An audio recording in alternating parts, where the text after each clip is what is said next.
ಅನುಸರಿಸಲು, ಅದರ ಮೂಲಕ ಹಗಲನ್ನು ഇരുಳು ಅನುಸರಿಸುವಂತೆ ಕ್ರಿಯೆಯ ಫಲ ಕ್ರಿಯೆಯನ್ನು ಖಂಡಿತವಾಗಿ ಅನುಸರಿಸುತ್ತದೆ ಎಂಬುದನ್ನು ಭಗವಾನ್ ಬುದ್ಧರು ತಿಳಿಸಿದರು. ಈಗ ಕತ್ಲಾಗನ ಹಗಲಾಗನ ಕತ್ಲಾಗ್ತದಲ್ರಿ, ಕತ್ಲಾಗನ ಹಗಲತ್ ಯಾರು ತಪ್ಪಿಸ್ತಾರೆ ನೀನು? ಆಮೇಲೆ ಮಳೆ ಬಂತು, ಎಷ್ಟೋ ದೇವಾಲಯ ಕೊಚ್ಚು ಹೋದವು, ಯಾರು ನಿಂದಿರಿಸ್ಬೇಕಾಗಿತ್ತು? ಹಾಗೆ ಕೇಳಿದ್ಮೇಲೆ ದೇವ್ರು ಇಲ್ಲ ಏನೇ ದೇವ್ರಿಗೆ ಸಿಟ್ಟು ಬಂದು ವಿಕೋಪ ಆಗ್ತದೆ. ಹೌಡ್ ಇಸ್ ಪಾಸಿಬಲ್? ಮಳೆಗಾಲ ಯಾರು ತಡೆಯಕ್ಕೆ ಸಾಧ್ಯದ್ರಿ? ಮಳೆ ಬರ್ಸಕ್ಕೆ ಸಾಧ್ಯದ? ಅದು ತನ್ನಷ್ಟು ತಾನೇ ಬರ್ತಿರ್ತದ, ಒಮ್ಮೆ ಬರೋದಿಲ್ಲ. ಇದಕ್ಕೆಲ್ಲ ವ್ಯವಸ್ಥೆ ಇಲ್ಲಿ ನಿಸರ್ಗ, ಆ ನಿಸರ್ಗ ದೇವತೆ ಇರಬಹುದು. ಆದ್ದರಿಂದ ಒಳ್ಳೆಯ ಕರ್ಮದಿಂದ ಆಗುವ ಒಳ್ಳೆಯ ಪರಿಣಾಮಗಳನ್ನು ಪಡೆಯದೇ ಇರಲು ಯಾರಿಗೂ ಸಾಧ್ಯವಿಲ್ಲ. ಹಾಗೆ ಕೆಟ್ಟ ಕರ್ಮದಿಂದ ಆಗುವ ಕೆಟ್ಟ ಪರಿಣಾಮಗಳನ್ನು ತಪ್ಪಿಸಿಕೊಳ್ಳಲು ಯಾರಿಗೂ ಆಗುವುದಿಲ್ಲ. ಒಳ್ಳೆಯ ಕರ್ಮವನ್ನು ಮಾಡಿರಿ, ಅದರಿಂದ ಒಳ್ಳೆಯ ವ್ಯವಸ್ಥೆ ನಿರ್ಮಾಣವಾಗುವುದು, ಮಾನವ ಜನಾಂಗಕ್ಕೆ ಉಪಕಾರವಾಗುವುದು. ಕೆಟ್ಟ ಕರ್ಮವನ್ನು ಮಾಡಿಬಿಡಿರಿ, ಅದರಿಂದ ಕೆಟ್ಟ ವ್ಯವಸ್ಥೆ ನಿರ್ಮಾಣವಾಗುವುದು, ಆಗ ಮಾನವ ಜನಾಂಗ ನೋವನ್ನು ಅನುಭವಿಸುತ್ತದೆ ಎಂಬುದನ್ನು ಭಗವಾನ್ ಬುದ್ಧರ ಉಪದೇಶ. ನೋಡಿ, ಭಗವಾನ್ ಬುದ್ಧರು ಹೇಳಿ ತಪ್ಪದೋ ರಾಂಗ್ ಅದಾವ. ಎಲ್ಲರೂ ಸಮಾನತೆ ಇರಬೇಕು, ಮಹಿಳೆಯರಿಗೂ ಸಮಾನತೆ ಇರಬೇಕು, ಬಡವರಿಗೆ ಸಮಾನತೆ ಇರಬೇಕು. ಇದು ಭಗವಾನ್ ಬುದ್ಧರು ಹೇಳಿದ ಸತ್ಯದ ಮಾತು. ಕರ್ಮಗಳಲ್ಲಿ ಹಲವಾರು ಪ್ರಕಾರಗಳಿವೆ.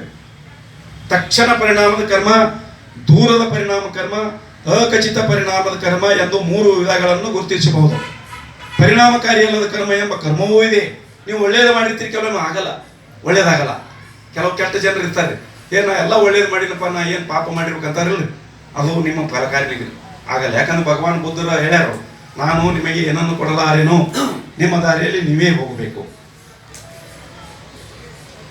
ಇದು ಕ್ರಿಯಾಶೀಲವಾಗಲು ತೀರ ದುರ್ಬಲವಾದಂಥ ಕರ್ಮವನ್ನು ಅಥವಾ ಕ್ರಿಯಾಶೀಲವಾಗುವ ಸಮಯದಲ್ಲಿ ಕೆಟ್ಟ ಕರ್ಮದಿಂದ ನಿಷ್ಫಲಗೊಳ್ಳುವ ಕರ್ಮಗಳು ಒಳಗೊಳ್ಳುತ್ತದೆ. ಕರ್ಮದ ಫಲ ತಂತಾನೆ ಬರುತ್ತದೆ, ಅದರ ಬಗ್ಗೆ ಯೋಚಿಸುವಂಥದ್ದು ಏನೂ ಇಲ್ಲ. ಇವತ್ತಿಲ್ಲ ನಾಳೆ ನೀವು ಒಳ್ಳೇದು ಮಾಡಿದ್ರೆ ಅಂದ್ರೆ ನಿಮ್ಗೆ ಒಳ್ಳೇದಾಗುತ್ತದೆ. ನೀವು ಪ್ರಯತ್ನ ಪಟ್ಟು ಒಳ್ಳೆಯ ಕೆಲಸ ಮಾಡಿ ಸಾಕಷ್ಟು ಕಷ್ಟಪಟ್ಟು ಓದಿದ್ರಪ್ಪ ಅಂದ್ರೆ ರ್ಯಾಂಕ್ ಬರ್ತದ, ನೌಕರಿ ಅನಾಯಾಸವಾಗಿ ಸಿಗ್ತದೆ. ಓದ್ಲಿಕ್ಕಪ್ಪ ಅಂದ್ರೆ ಸಣ್ಣ ಕೆಲಸ ಮಾಡಲೇಬೇಕು. ಇದು ಕರ್ಮ ಸಿದ್ಧಾಂತದ ಫಲ. ಈ ಪರಿಕಲ್ಪನೆಯಲ್ಲಿ ಕರ್ಮ ಸಿದ್ಧಾಂತಕ್ಕೆ ಸ್ಥಳವಿಲ್ಲ. ಕರ್ಮದ ಫಲವು ವ್ಯವಸ್ಥೆಯನ್ನು ಎತ್ತಿ ಹಿಡಿಯುತ್ತದೆ, ಇಲ್ಲವೇ ತಲೆ ಕೆಳಗೂ ಮಾಡುತ್ತದೆ. ಕೆಲವು ಜನ ಏನ್ ಮಾಡ್ತಾರೆ, ದೇವರ ಹೆಸರೇ ತಪ್ಪು ಮಾಡಿದಾಗ ಕರ್ಮದ ಫಲ ತಲೆ ಕೆಳಗೂ ಆಗ್ಬೋದು. ಈಗ ನೀವು ಮೊನ್ನೆ ಏನಪ್ಪಾ ಅಂತಂದ್ರೆ ಭಯಂಕರ ಮಳೆ ಬತ್ತು, ಒಂದು 2-3 ಮನೆಗಳೇ ಕೊಚ್ಚಿ ಹೋಗ್ಯಾವ. ಅವ್ರು ಒಳ್ಳೆಯದ್ರು ಇದ್ರು, ಕೆಟ್ಟರು ಇದ್ರು. ಬಟ್ ಅಲ್ಲಿ ಗುಡ್ಡಗಾಡದಲ್ಲಿ ಮನೆ ಕಟ್ಟಿದ್ರಿಂದ ಅದು ಅಸ್ತವ್ಯಸ್ತಗೊಂಡಿತು. ಅದಕ್ಕೂ ಕೂಡ ಕರ್ಮದ ಸಂಬಂಧ ಹೇಳಕ್ ಬರಲ್ಲ. ಆದ್ರ ನಾವು ಹುಷಾರಾಗಿರ್ಬೇಕು ಮತ್ತು ಯೋಚನೆ ಮಾಡಬೇಕು. ಯೋಚನೆ ಮಾಡ್ಲಿಕ್ಕಪ್ಪ ಅಂತ ಸತ್ತಂತೆ, ಅದಕ್ಕೆ ಹೆಜ್ಜೆ ಇಡುವಾಗ ಯೋಚನೆಯಿಂದ ಇಡಬೇಕು. ವ್ಯಕ್ತಿಗಳು ಬರುತ್ತಾರೆ, ವ್ಯಕ್ತಿಗಳು ಹೋಗುತ್ತಾರೆ, ಆದರೆ ವಿಶ್ವದ ವ್ಯವಸ್ಥೆ ಇದ್ದೇ ಇರುತ್ತದೆ ಎಂಬುದಾಗಿ ಭಗವಾನ್ ಬುದ್ಧರು ಬೋಧಿಸಿದರು. ಎಷ್ಟೋ ಜನ ಬರ್ತಾರೆ, ಎಷ್ಟೋ ಜನ ಹೋಗ್ಯಾರ, ಬಟ್ ವಿಶ್ವದ ವ್ಯವಸ್ಥೆ ಕೆಟ್ಟದನು, ಮಳೆ ಬರ್ತದ, ಕೆಲವು ಮಳೆ ಬರಲ್ಲ. ಆದ್ರೆ ಜನರು ತಮ್ಮ ಕಂಟ್ರೋಲ್, ಕೆಲವು ಜನ ತಮ್ಮ ಕಂಟ್ರೋಲ್ ಇಟ್ಕೊಳ್ಳೋಕೆ ಪ್ರಯತ್ನ ಪಡ್ತಾರೆ. ಬುದ್ಧನ ಧರ್ಮದಲ್ಲಿ ನೈತಿಕತೆಗೆ ಅಪಾರ ಮಹತ್ವ ಕೊಡಲಾಗಿದೆ. ಹಾಗಾಗಿ ವಿಶ್ವದ ನೈತಿಕ ವ್ಯವಸ್ಥೆ ಹೇಗೆ ನಡೆಯುತ್ತದೆ ಎಂಬ ಪ್ರಶ್ನೆಗೆ ಭಗವಾನ್ ಬುದ್ಧರ ಉತ್ತರವು ನೇರ, ಸರಳ ಮತ್ತು ನಿರಾಕರಿಸಲಾಗದಂತಾಗಿದೆ. ಆದಾಗ್ಯೂ ಅದರ ನಿಜವಾದ ಅರ್ಥವನ್ನು ಕ್ವಚಿತ್ತಾಗಿ ಗ್ರಹಿಸಲಾಗಿದೆ. ಅನೇಕ ವೇಳೆ ಅದನ್ನು ಅಪಾರ್ಥ ಮಾಡಿಕೊಳ್ಳಲಾಗಿದೆ ಅಥವಾ ತಪ್ಪಾಗಿ ವಿವರಿಸಲಾಗಿದೆ. ಕರ್ಮ ಸಿದ್ಧಾಂತ ಕೆಲವು ಮಂದಿ ತಪ್ಪಾಗಿ ವಿವರಿಸ್ತಾರೆ. ನಿಮ್ಮ ಕೆಲಸ ನೀವು ಮಾಡಬೇಕು, ಮತ್ತ ಶಿಕ್ಷಣ ಯಾಕೆ ಕೊಡ್ಲಿಲ್ಲ ನಮ್ಮ ಜನರಿಗೆ? ಶಿಕ್ಷಣ ಕಲ್ತ್ರ ಮುಂದೆ ಹೋಗ್ತಾರೆ, ಶಿಕ್ಷಣ ಕೊಡ್ಲಿಲ್ಲ. ಆದ್ದರಿಂದ ಈಗ ಬಾಬಾ ಸಾಹೇಬ್ ಅಂಬೇಡ್ಕರ್ ಸಂವಿಧಾನ ಬಂದು ಶಿಕ್ಷಣ ಸಿಕ್ಕದ, ನಾವು ಓದಬೇಕು, ಮಕ್ಕಳಿಗೆ ಓದಿಸ್ಬೇಕು, ಮುಂದುವರಿಲೇಬೇಕು. ಸಾಮಾನ್ಯ ವ್ಯವಸ್ಥೆ ಪ್ರಶ್ನೆಗೆ ಮಾತ್ರವೇ ಕರ್ಮ ನಿಯಮ ಸಂಬಂಧಿಸಿದೆ. ವ್ಯಕ್ತಿಯ ಅದೃಷ್ಟ ಅಥವಾ ದುರಾದೃಷ್ಟದ ಬಗ್ಗೆ ಅದು ಯಾವ ಸಂಬಂಧವನ್ನು ಹೊಂದಿಲ್ಲ. ದುರಾದೃಷ್ಟ, ಅದೃಷ್ಟ, ನೀವು ಕೆಲಸ ಮಾಡಿರಿ, ಚೆನ್ನಾಗಿ ಓದ್ರಿ, ಚೆನ್ನಾಗಿ ಇದು ಮಾಡಿರಿ, ಯಾರಿಗೆ ನಂಬರಿ ನನಗೆ ಆಡಿನ ರಿಸಲ್ಟ್ ಹೆಂಗೆ ಬರ್ತದೆ ಹೇಳಿ? ಅದಕ್ಕೆ ನೀವು ದೇವ್ರ ನಂಬರ್ ರಿಸಲ್ಟ್ ಬರ್ತದೋ ಓದ್ಲಾರ್ದೆ ಬರಲ್ಲ. ಹಾಗಾಗಿ ಭಗವಾನ್ ಬುದ್ಧರು ಸ್ಪಷ್ಟವಾದ ನುಡಿಗಳಲ್ಲಿ ವೈಜ್ಞಾನಿಕವಾಗಿ ಹೇಳ್ತಾರೆ. ಇನ್ನು ಭೌತಿಕ ಶಕ್ತಿಯಲ್ಲಿ ನಂಬಿಕೆ ಇಡದಿರುವುದು, ಅಭೌತಿಕ. ಕೆಲವು ಏನ್ ಮಾಡ್ತೀರಿ, ಪವಾಡಗಳಲ್ಲಿ ನಂಬಿಕೆ ಇಡ್ತಾರೆ, ಕೆಲವೊಂದು ಭವಿಷ್ಯ ಕೇಳ್ತಾರೆ. ಯಾವಾಗಲೂ ಯಾವುದೇ ಘಟನೆ ಸಂಬಂಧಿಸಿದರೆ ಅದು ಹೇಗೆ ನಡೆಯಿತು, ಅದಕ್ಕೆ ಕಾರಣ ಏನು ಎಂದು ತಿಳಿಯಲು ಮಾನವ ಜನಾಂಗಕ್ಕೆ ಉತ್ಸುಕವಾಗಿರುತ್ತದೆ. ಕೆಲವು ವೇಳೆ ಕಾರಣಕ್ಕೂ ಪರಿಣಾಮಕ್ಕೂ ತೀರ ಸಾಮರ್ಥ್ಯ ಮತ್ತು ನಿಕಟತೆ ಇರುವುದರಿಂದ ಆ ಘಟನೆ ನಡೆದುದನ್ನು ವಿವರಿಸುವುದು ಕಷ್ಟವಾಗುವುದಿಲ್ಲ. ಆದರೆ ಅನೇಕ ಸಲ ಪರಿಣಾಮವನ್ನು ವಿವರಿಸಲು ಆಗುವುದಿಲ್ಲ. ಸ್ಪಷ್ಟವಾಗಿ ಅಲ್ಲಿ ಕಾರಣವೇ ಗೋಚರಿಸುವುದಿಲ್ಲ. ಹಾಗಾದರೆ ಅದು ಹೇಗೆ ನಡೆಯಿತು ಎಂಬ ಪ್ರಶ್ನೆ ಹೇಳುತ್ತದೆ. ಈ ಪ್ರಶ್ನೆಗೆ ಏನೋ ಒಂದು ಅಭೌತಿಕ ಶಕ್ತಿ ಕಾರಣ ಎಂಬ ಅತ್ಯಂತ ಸಾಧಾರಣವಾದ ಉತ್ತರ ಬರುತ್ತದೆ. ಇದನ್ನು ಸಾಮಾನ್ಯವಾಗಿ ಪವಾಡ ಎನ್ನುತ್ತಾರೆ. ಕೆಲವು ಮಂದಿ ಹೇಳ್ತಾರೆ ಹಂಗ ಹೆಂಗ ಅಂತೇಳಿ. ಅದನ್ನು ಪರೀಕ್ಷೆಗೆ ಒಳಪಡಿಸಿದಾಗ ಅಲ್ಲಿ ಒಂದು ಕಾರಣ ಇರಲೇಬೇಕು. ಕಾರಣ ಮತ್ತು ಪರಿಣಾಮ. ಯಾವುದೇ ಚಮತ್ಕಾರ ಕೆಲಸಗಳು ಆಗಲ್ಲ. ಆದರೆ ಬುದ್ಧರು ಪ್ರತಿಯೊಂದು ಘಟನೆಗೆ ಒಂದು ಕಾರಣವಿದೆ. ಅಷ್ಟೇ ಅಲ್ಲ, ಈ ಕಾರಣವು ಮಾನವ ಕ್ರಿಯೆ ಅಥವಾ ನೈಸರ್ಗಿಕ ನಿಯಮದ ಫಲ ಎಂದು ಹೇಳಿದ. ಒಂದು ಘಟನೆ ಸಂಭವಿಸಲು ಕಾಲ, ನಿಯಮಿತಿ ಇತ್ಯಾದಿ ಸಿದ್ಧಾಂತಗಳು ಕಾರಣ ಎಂಬುದಕ್ಕೆ ವಿರುದ್ಧವಾಗಿ ಭಗವಾನ್ ಬುದ್ಧರು ತನ್ನ ಈ ವಾದ ಮಂಡಿಸಿದ. ಒಂದು ಘಟನೆ ಸಂಭವಿಸಲು ಕಾಲ, ನಿಯತಿ ಇತ್ಯಾದಿಗಳು ಕಾರಣವಾದರೆ ನಾವು ಯಾರು ಎಂದು ಅವರು ಕೇಳಿದರು.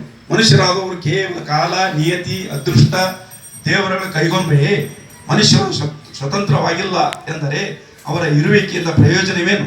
ಅಭೌತಿಕ ಕಾರಣಗಳೆಲ್ಲ ನಂಬುತ್ತಾ ಹೋದರೆ ಅವರ ಬುದ್ಧಿಶಕ್ತಿಯ ಪ್ರಯೋಜನವೇನು ಎಂದು ಪ್ರಶ್ನೆ ಹಾಕಿದರು. ಸುಮ್ಮನೆ ಏನಪ್ಪ ಅಂದ್ರೆ ಅಲ್ಲಿ ಇಲ್ಲಿ ಹಾಗೂ ಈಗ ನೀವು ವಿಜ್ಞಾನವನ್ನು ನಂಬಬೇಕು. ಭಗವಾನ್ ಬುದ್ಧರು ಅವಾಗೇ ಹೇಳ್ಯಾರ ವಿಜ್ಞಾನ. ಬೌದ್ಧ ಧರ್ಮದ ವಿಚಾರವಾದವಲ್ಲದೆ ಬೇರೇನೂ ಅಲ್ಲ. ಆದ್ದರಿಂದ ಅಭೌತಿಕ ಶಕ್ತಿಯಲ್ಲಿ ನಂಬಿಕೆ ಇಡುವುದು ಧರ್ಮ ಅಲ್ಲ. ಅಭೌತಿಕ ಪವಾಡ ಇದು ನಂಬಬಾರದು ಅಂತ ಹೇಳ್ತಾರೆ. ಈ ಮೂಢನಂಬಿಕೆಯನ್ನ ನೀವು ಬುದ್ಧರು ಹೋಗಲಾಡಿಸಬೇಕು.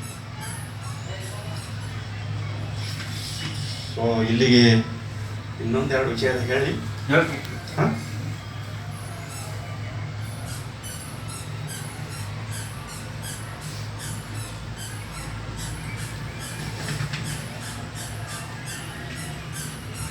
ಆತ್ಮದಲ್ಲಿ ನಂಬಿಕೆ ಇಡುವುದಿಲ್ಲ.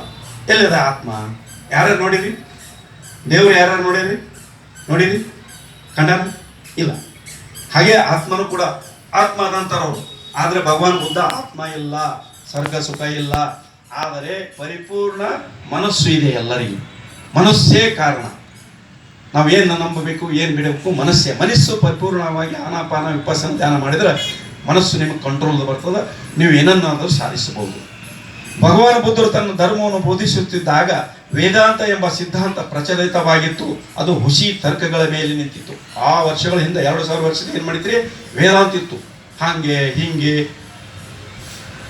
ಭೂಮಿ ತಿರುಗಲ್ಲ, ಸೂರ್ಯ ತಿರುಗ್ತದ, ಅವೆಲ್ಲ ಸುಳ್ಳಾದವು ನೋಡಿ. ಅವಾಗ ಹೇಳ್ಯಾರ ಯಾವ ಮೌಲ್ಯಗಳನ್ನು ಅದು ಸೃಷ್ಟಿಸುವುದಿಲ್ಲ, ಆದ್ದರಿಂದ ಅದು ಯೋಗ್ಯವಲ್ಲ ಎಂದು ಭಗವಾನ್ ಬುದ್ಧರು ಭಾವಿಸಿದರು. ಒಂದು ವಿಷಯವನ್ನು ಸತ್ಯವೆಂದು ಅಂಗೀಕರಿಸುವ ಮುನ್ನ ಸಾಕ್ಷಿ ಇರಲೇಬೇಕು ಎಂದು ಬುದ್ಧ ವಾದಿಸಿದರು. ನೀವು ಪ್ರತ್ಯಕ್ಷ ಕಂಡರೂ ಪ್ರಮಾಣಿಸಿ ನೋಡಬೇಕು ಏನು ನಡೆದದು ಇಲ್ಲಿ. ಸೊ ಯಾರೋ ಹೇಳ್ತಾರ, ಯಾರೋ ಮಾಡ್ತಾರ, ಇಲ್ಲ, ವೈಜ್ಞಾನಿಕವಾಗಿ ನೀವು ನಂಬಲೇಬೇಕು. ಆತ್ಮದ ಮೇಲೆ ನೆಲೆಸಿದ ಧರ್ಮವು ಊಹೆಯ ಮೇಲೆ ನೆಲೆಸಿದೆ ಎಂದು ಭಗವಾನ್ ಬುದ್ಧರು ಹೇಳ್ತಾರೆ. ಆತ್ಮವನ್ನು ಯಾರೂ ನೋಡಿಲ್ಲ ಅಥವಾ ಅದರ ಜೊತೆ ಸಂಭಾಷಿಸಿ ಇಲ್ಲ. ಆತ್ಮವು ಅಜ್ಞಾತ ಮತ್ತು ಅಗೋಚರ. ನೋಡಿ, ಆತ್ಮ ಅದಂತಾರವರು. ನಮ್ಮ ದೇಹ ಸತ್ಕೊಳ್ಳಿನೇ ಆತ್ಮ ಮತ್ತೊಂದು ದೇಹ ಸೇರ್ತದೆ. ಎಲ್ಲದು ನೋಡಿದ್ರಿ? ಇಲ್ಲ. ಆತ್ಮವು ಅಸ್ತಿತ್ವದಲ್ಲಿಲ್ಲ. ಆತ್ಮದಲ್ಲಿ ನಂಬಿಕೆ ಇಡುವುದು ಲಾಭಕರವಲ್ಲ. ಆದ್ದರಿಂದ ಆತ್ಮವನ್ನು ಅವಲಂಬಿಸಿದ ಧರ್ಮವು ಸ್ವೀಕಾರ ಯೋಗ್ಯವಲ್ಲ. ಅಂತ ಧರ್ಮದ ಮೌಢ್ಯವನ್ನು ಸೃಷ್ಟಿಸುವುದರಲ್ಲೇ ಕೊನೆಯಾಗುತ್ತದೆ.